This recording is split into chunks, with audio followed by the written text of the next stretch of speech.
Everybody. Gonna go ahead and do a pre-recorded lecture for Chapter 12, Under Nutrition Throughout the World. If we were in class, I would be explaining to you guys that this chapter is a little different than our other chapters in that I feel like it's a compilation of a few different topics. And two of the big topics that I'm really going to focus on this week are sustainability and then also food waste. And now this chapter really goes into like the overall undernutrition throughout the entire world. But I am going to focus a lot on food waste here in the United States because it just brings it closer to home. And for us to be able to relate to it a little bit better, I think that would be a really good idea. So this week, in addition to watching the lecture and taking notes, I want you guys to go ahead and there's a self-questionnaire that I posted in regards to how big is your ecological footprint. And basically what that means is, how sustainable are you in terms of all your environmental whereabouts and your actions that you have. And there's a score chart at the bottom of that questionnaire. So go ahead and take a look at that, and you might want to use that in order to go through each question as you're going along. And then I want you to watch a 2-minute sustainability video. It just explains what that word means. And take notes as you're looking at that because I think that's a really important concept in this chapter. And then the last thing that's due on Thursday, as usual, is a food waste / sustainability type of assignment. So it's a funny video, but a very informative video that I'm going to have you watch, done by John Oliver, who, if you guys know who he is, he's a late night comedian on HBO. And there are some, maybe some slightly inappropriate jokes in there, but I think the overall message in there is really good. So I want you guys to watch that. Make sure you're jotting some notes down because you're going to need those answers to answer some questions on that particular assignment. All right, so that's what we're doing this week. Let's go ahead and get started on Chapter 12. I'm going to jump around a little bit. Not that a few of the slides are not important, but just to get to the important stuff that I really want you guys to know. Okay.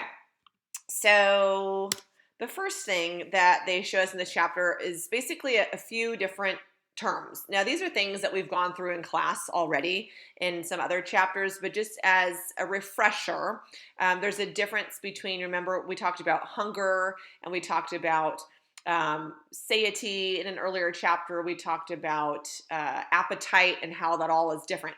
Well, in this sense, we're looking at hunger versus malnutrition versus undernutrition, and they're all a little bit different. Obviously, when we're hungry, we've talked about this before, it's a physiological state. So you have feelings of hunger, like you may feel your stomach gurgle, or you may feel lightheaded, or you may feel shaky. Those are all symptoms of hunger. Malnutrition is different. Malnutrition is basically when your body is not meeting its nutritional needs. So that could be somebody living here in the United States that has overnutrition. Maybe they are in the morbidly obese category, but yet they eat, McDonald's every single day. So they're considered to be malnourished still. So it has nothing to do with what you look like physically. Sometimes that gets confused a little bit. I think a lot of times we think of malnourishment in third world countries where people have starvation diseases, and absolutely that is malnutrition. But it can be looked at in two different ways. And then undernutrition is considered where your food supply is just insufficient to meet the needs of a population. So in a community of people, if you do not have enough food to feed everybody, that would be considered undernutrition. Whereas overnutrition is basically the opposite. You have excess amount. And we have that here in the United States. And the problem that we're going to see in this chapter is that even with this excess food that we have more than enough food to feed everybody here. It's just not getting to the right places that it needs to be. So the video that you're going to watch on Thursday for Thursday's assignment is really great and really goes into showing you that. Famine is extreme shortage of food leading to massive starvation in a population. You may have heard the term feast and famine, right? They kind of go, it's like versus each other. And actually last week when we talked about eating disorders, that's exactly what bulimia is. It's feast and famine cycles. And then food insecurity. I do want you to know this. Make sure you guys highlight this term, star it, underline it. This is a very important term that's going to come up a few times in the video and also in this week of what I want you guys to know. So food insecurity exists here in the United States, and it's basically, it says, in terms of the actual definition, condition of anxiety about running out of food or money to buy food. The way I want you to think of it is it's somebody or maybe even a family of people that are food insecure, or people that don't know when or where their next meal is going to be coming from. And we have food insecurity on our own campus. We have food insecurity around us in our own communities. We just don't maybe see it all the time. So it's there, it exists. It's a problem that we have here in the United States. And yet you'll see this week that we have an overabundance of food in the United States. So it's again, it's a problem of, lack of resources of, how we're going to get the food to everybody. This is basically just showing you the amount of people that, in the world, in terms of how many people are undernourished. And it's really interesting when you look at this, because you'll notice it happens in certain areas of the world. If you're looking at the pie chart, the majority of this is happening in Southern Asia, Sub-Saharan Africa, and Eastern Asia. So think about all the countries that are in those areas. We're on the other side. If you look at the top here, let me see if I can get my pointer. Okay, would be considered to be in the developed regions. So we're in this little sliver here. Developed regions basically means the United States. We have infrastructure, we have resources, we have food, we have healthcare systems, things like that. That would be all considered developed regions. Okay, you guys can go through this on your own if you'd like. They're just goals that we have as a world in terms of our hunger and our overnutrition and just overall health. So you can look at these. They're kind of interesting when you look at these things. These are some critical micronutrient deficiencies worldwide that we're seeing. Now, again, these are things that in the United States we don't typically think about, but in third world countries, these are very prevalent, these deficiencies. And if you go back to the chapter where we looked at vitamins and minerals and deficiency symptoms, you'll notice that those symptoms and those diseases are happening in other parts of the world. Vitamin A is actually a big one. I'm going to talk about vitamin A because vitamin A is, if you remember, is that vitamin that really helps to support eyesight and skin conditions. And they don't have an abundance of vitamin A in third world countries because the food that they're consuming mostly is usually like starch-based or grain-based, and there's not vitamin A found in those foods. Vitamin A is typically found in, well, there's two different forms of vitamin A, if you guys remember. In the retinol form, that is found in animal products, and in the beta-carotene form, which is actually the antioxidant form, is found in fruits and vegetables, usually like the orange-colored fruits and vegetables. And because of this, we've actually created something called golden rice, and I don't know if you guys have heard about that before, but it's actually considered to be a genetically modified type of product. And they've taken rice and they've genetically modified it so that vitamin A is now part of that rice. So when we're delivering rice, when developed nations are delivering rice to third world countries, we now have this rice that will meet some nutritional deficiencies and help support those. So it's kind of interesting. We're also going to talk about genetic modification of foods in this chapter, which I definitely want you guys to know what that is. So that's one example. Famine, as we mentioned, this is like starvation, and there's all different kinds of causes that can cause this to happen in a community or in a country.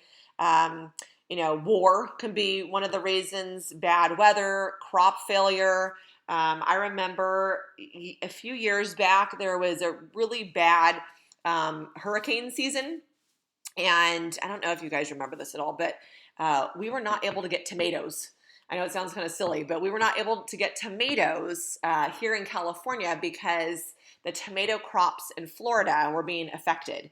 And so you would go into a restaurant, and when you got, like if you went to a Mexican restaurant, they serve you chips and salsa. the salsa would be made from canned tomatoes. And I tell you, it just wasn't the same thing. Or you'd have like a jarred can of salsa that they would put on the table. So it was interesting, seeing that in the store. We've even seen this, you guys will remember probably maybe about a year ago or so, maybe even less than a year ago, there was a problem with food safety. This has nothing to do with famine or anything like that, but just to give you a hint of what this is like. I don't know if you remember when romaine lettuce was taken away in all the United States because it was basically put on hold, not taken away, because there was food safety issues with it. So it was that same type of feeling. So when you don't have that one ingredient, it can affect, other parts of the country or even other parts of the world, depending on what that is. So, and a lot of these third world countries, they use their own crops to feed their own population.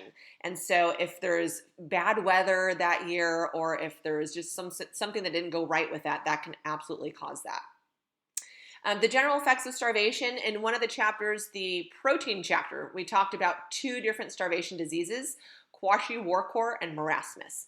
And those are the two different types of diseases that we see often in third world countries. Obviously, starvation diseases, last week we talked about anorexia. It would be those types of symptoms found in children and families and moms and dads, and everybody would be affected by it. Typically, obviously, if you have starvation, it affects all kinds of things, and I do want you to be familiar with this downward spiral, because this is what happens. So when you're starving, or if you do not have money to go buy food, what happens is you're not getting the nutrients that you need.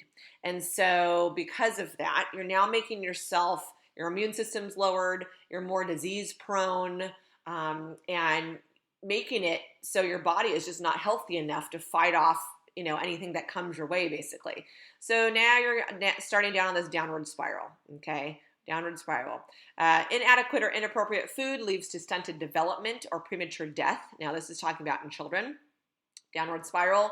Nutrient deficient diets provoke health problems. Undernutrition increases susceptibility to disease. Downward spiral. Diseases decrease people's ability to cultivate or purchase nutritious foods. Now you do not have the energy to even motivate yourself to get up and create, food for yourself, whether that be planting new crops in some countries, or even here in the United States, getting up and going out and going to the store. I know right now in this time with the pandemic, that's even an issue for a lot of people right now. So it's something that, we're probably going to start seeing here with individuals and populations of people. And then obviously it leads to sickness. When you can't feed yourself the nutrition that you need, you get sick. And oftentimes diseases, it's just not one disease. One disease usually is the snowball start for another disease, and then another. And it all kind of goes downhill. Our bodies are one, and even though we have different organs and organ systems, everything is fully connected. So when one thing stops working properly, it affects something else, and then it's kind of like a domino effect inside of your body. And when that starts happening, it gets to a point where it just leads to death, unfortunately.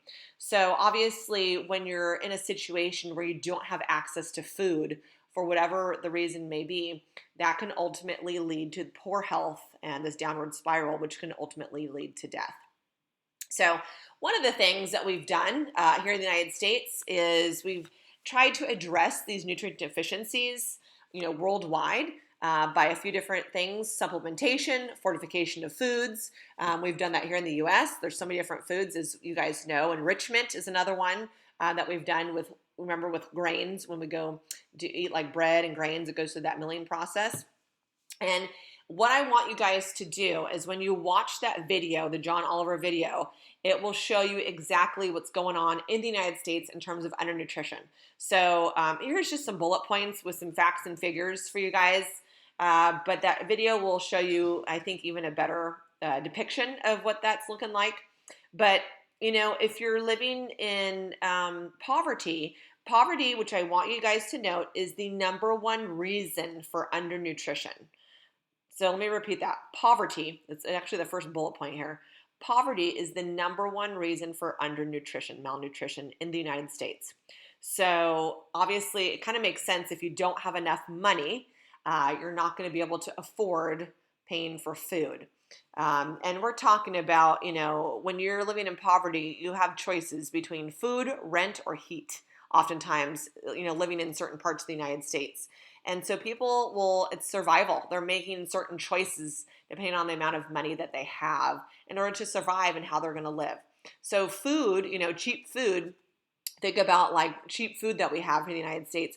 Oftentimes people will buy, top ramen and live off of that, because it's cheap and you can fill up your stomach and you don't feel hungry. So unfortunately, though, when you're eating foods like that all the time, you're not getting the nutrition that you need. So that can be a problem. This is the amount of people that are living below poverty level currently.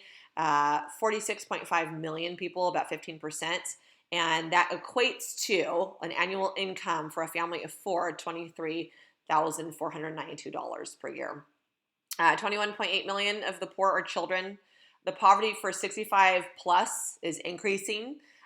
There's all kinds of issues with this particular generation of people.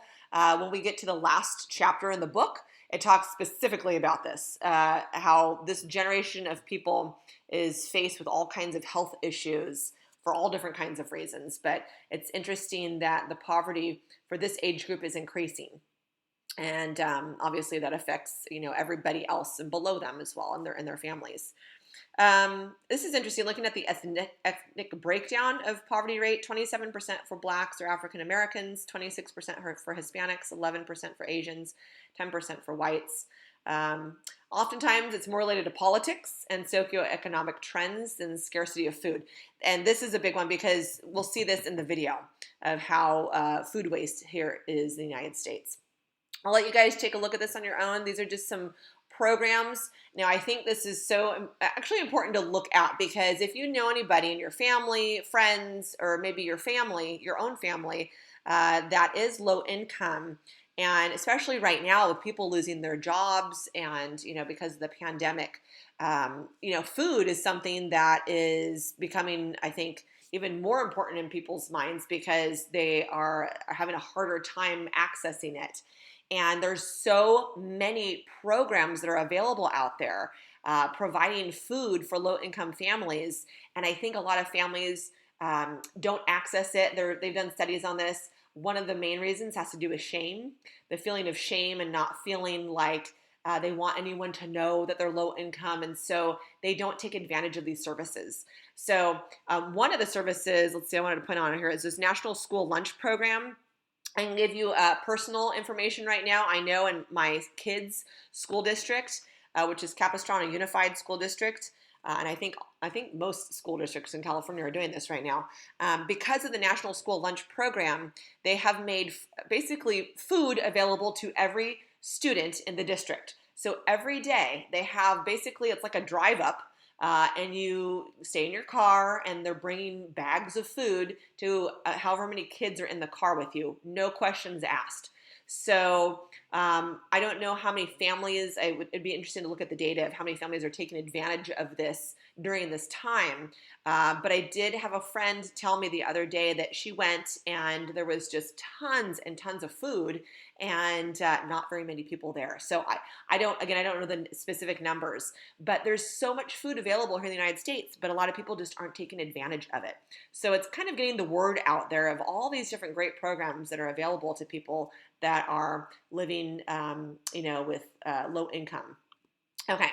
And this will be talked about in the video as well. These are the 7 Ds. It's interesting when you start looking at this. These are the top 7 reasons for why somebody becomes poor. And when you start looking at these, they all have different stories behind them basically. But the 7 Ds are divorce, death, like if there's a death in the family, death of a spouse, that type of thing. Disease, you get an illness, can't pay for it, can't afford it. You can see how that can downward spiral.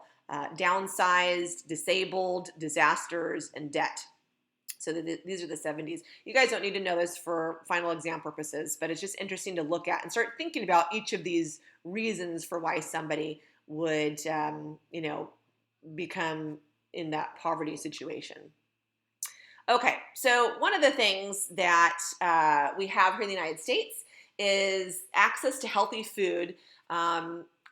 Living here in the United States, one of the things that the government wants to ensure, at least this is what they tell everybody, is that they want us all to be able to have access to affordable, nutritious foods, whether that be from grocery stores, supermarkets, corner markets, things like that. The problem that we've found is that if you start studying areas of the United States, you'll find that there's these areas that they term as food deserts.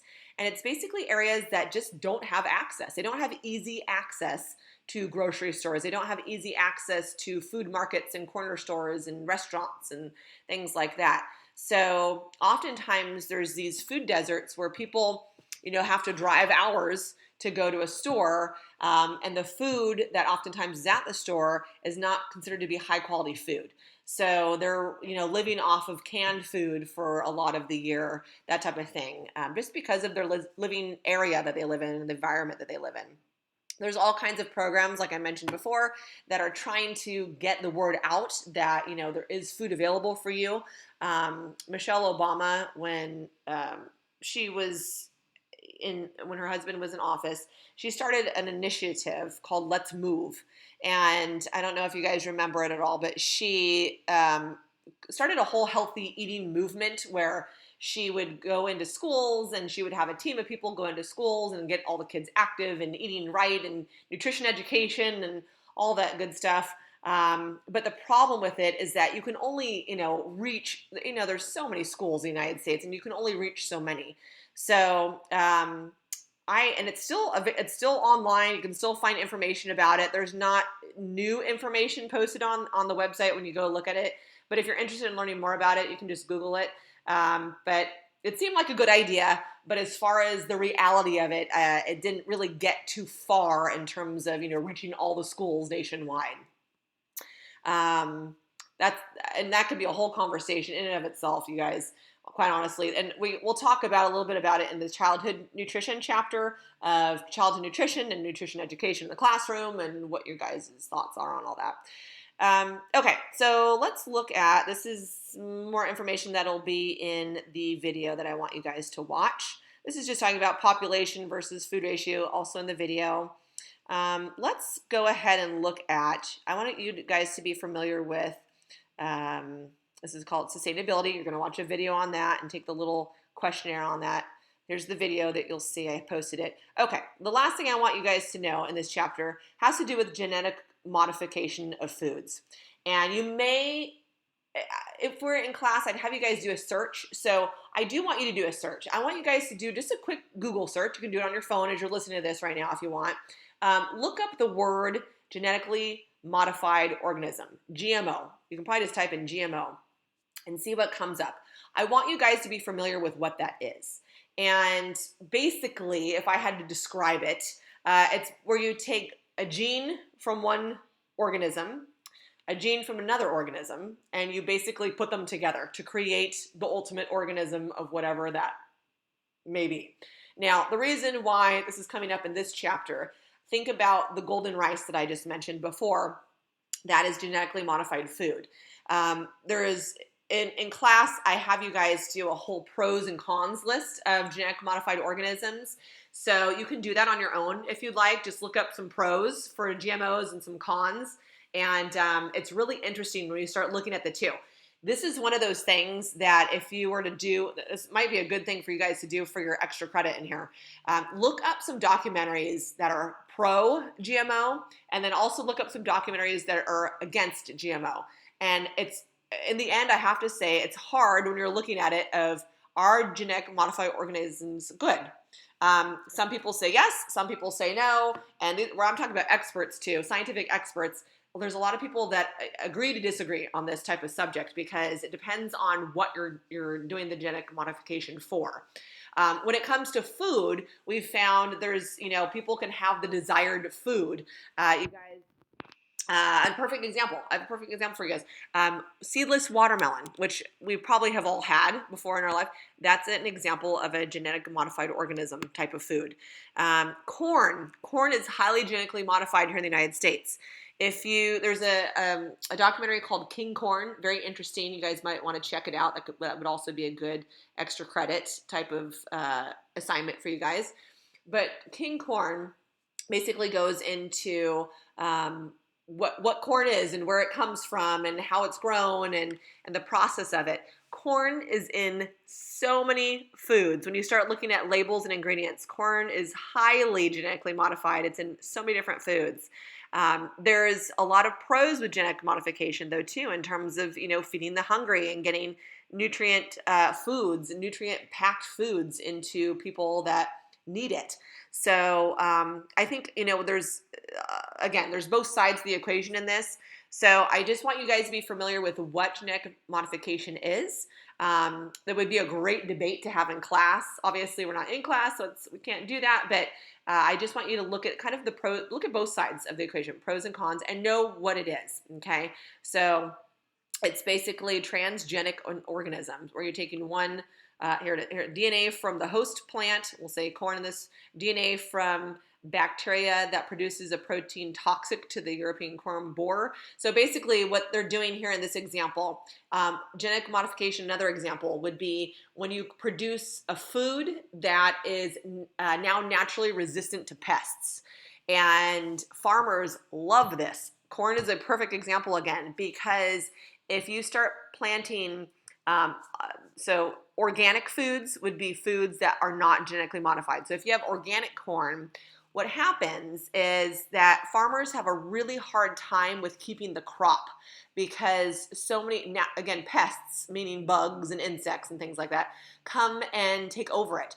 Sometimes disease and bacteria will take over it. So if you have a genetically modified plant that now has a gene in there that naturally, staves off all that yucky stuff, now you've created a good, strong crop of corn. So there's a kind of a pro of genetically modified foods. Some people might argue that, oh my gosh, well, I'm not exactly sure what it does to my body. It hasn't been around long enough, that type of thing. So we're just a big experiment, a science experiment right now. So again, pros and cons to looking at both sides of the equation here. Okay, and this just goes in more to what that is. So I think is that the last. Yes, that is the last slide. So that's basically what I want you to know from this chapter. A lot of this chapter is you guys watching that sustainability video and then watching the video that's within the food waste sustainability assignment that you're going to be completing and due on Thursday, 11:59. You guys are doing awesome. Keep up with the great work. If you have any questions at all, please do not hesitate to contact me. I'm here to help you guys. As I mentioned before, I'm being super flexible with due dates and everything right now. I do want you to try your hardest to get it in, though. Thursday's 11:59. If for some reason you can't, please send me an email. Let me know. Keep in the communication, and we'll try to. And I'm going to work with you to get those points in because it's really important. All right, guys. Have a great day, and let me know if you have any questions.